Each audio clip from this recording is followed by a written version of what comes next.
If you're in college and research is part of your career goals, you might already be falling behind.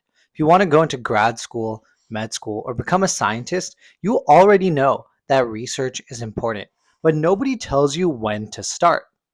Should you start ASAP or should you wait until you have some experience?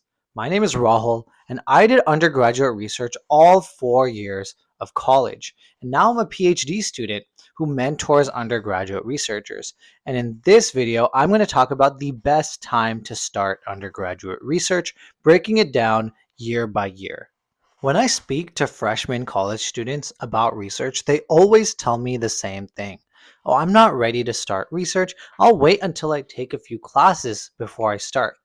But that mindset is completely wrong because taking classes does not prepare you to work in the lab. You learn to do research by doing research. And that's exactly why freshman year is the best time to start working in a lab. Professors and grad students love it when a motivated freshman joins the lab because they have enough time to be trained early and contribute over a long enough time to contribute to multiple projects. Just think about this for a second. Your typical lab science PhD, at least in my department, will publish 3 papers over a span of 5 years. And that's the PhD student who's doing research full time. Now, if you want a shot at being published as an undergraduate researcher while taking your classes, doing your other extracurricular activities, you need to stay in the lab for quite a long time in order to have a shot of contributing to multiple projects and getting published. And even if you don't contribute to a lab immediately, just being in the lab and learning will set you up for success. Just remember that the longer that you're in a lab, the stronger your letters of rec will be, and the stronger your job and grad school applications will be. Now, if you didn't start research as a first year, that's okay because honestly, very few people do, regardless of what you see on the internet.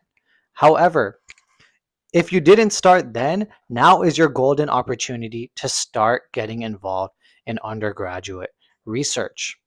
You have enough time to grow in a lab as a second year. You can still get 3 meaningful years of experience in undergraduate research, and you'll have a high chance of being published. And another thing to note is if you joined a research lab as a freshman and you didn't particularly enjoy your experience, second year is the perfect time to actually switch to a new lab because you'll have had enough time to have gotten a feel for what a lab is like, and you still have enough time to meaningfully contribute to a new lab. That's actually exactly what I did.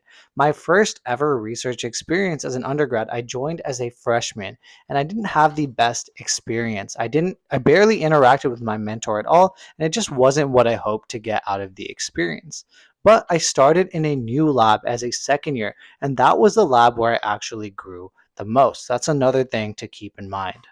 Now, year 3 is when most undergraduates start thinking about doing research. And honestly, this makes no sense because, at least in engineering, year 3 is the most demanding in terms of your academics and your classes. And if you're pre med and you want to go into medical school, your medical school application is due at the end of your third year, at least if you want to take 0 gap years.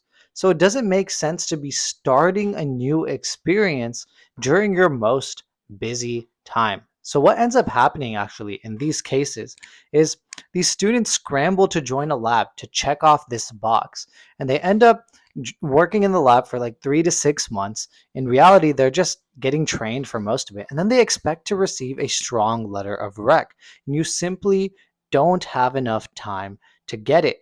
However, if you're in this position, that doesn't mean it's too late. You just have to be intentional. And because you're a third year, you have already taken some classes and you probably have developed some skills by now, and you at least know how, or have some idea of what you want to do in the future. Now, using this information, you can find a lab that you can uniquely contribute to using your skills. Maybe you're comfortable with handling animals. Maybe you're very good at coding, something like that. Or maybe you're just willing to put in more hours per day than anyone else. And If you find that specific lab that's looking for the experience that and the skill set that you have, if you can join a graduate student who is on their way out and is actively publishing, that way you can actually get some results faster.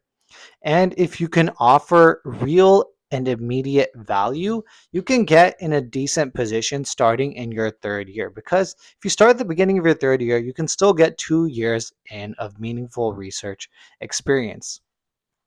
I had an undergraduate student join as a third year, and he was actually impactful in the lab immediately because he was very good at coding, and he automated a lot of our data analysis for us, and he got published on a paper. So it's not too late, but you have to be very intentional. The longer you wait, the more intentional you have to be. And finally, we have our fourth years. Most people who are starting research in their fourth year are doing it to check a box. And honestly, everyone I've talked to who has started in their fourth year has regretted not starting sooner. And honestly, it kind of shows in their graduate school applications. However, if you are in this position, please don't panic because you still have some options. In this case, you really have to prioritize making good, strong relationships with your professors and graduate students so you can still get a letter of recommendation. One solid year of research can still be very productive and meaningful. After all, I've had undergraduate students who've worked with me just for a summer and they still have something to show for it because they meaningfully contributed to a project and they were able to do something like a poster presentation at the end of the summer. And that can still be very good for your career. Now, that being said, you have to be even more intentional about what lab you join because you need to find a lab that you can contribute to immediately. And you have to take initiative to actually make those contributions immediately.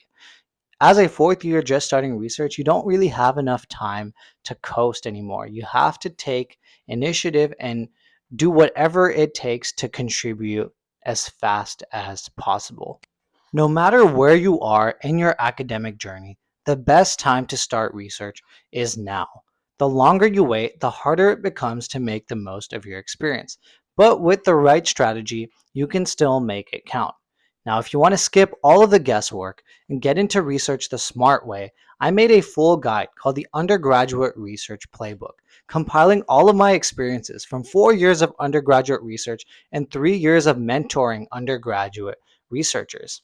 And it's honestly everything I wish I had when I was starting out. I'll teach you how to find labs, cold email professors, get paid to do research, and talk about your experience in a way to get into graduate school.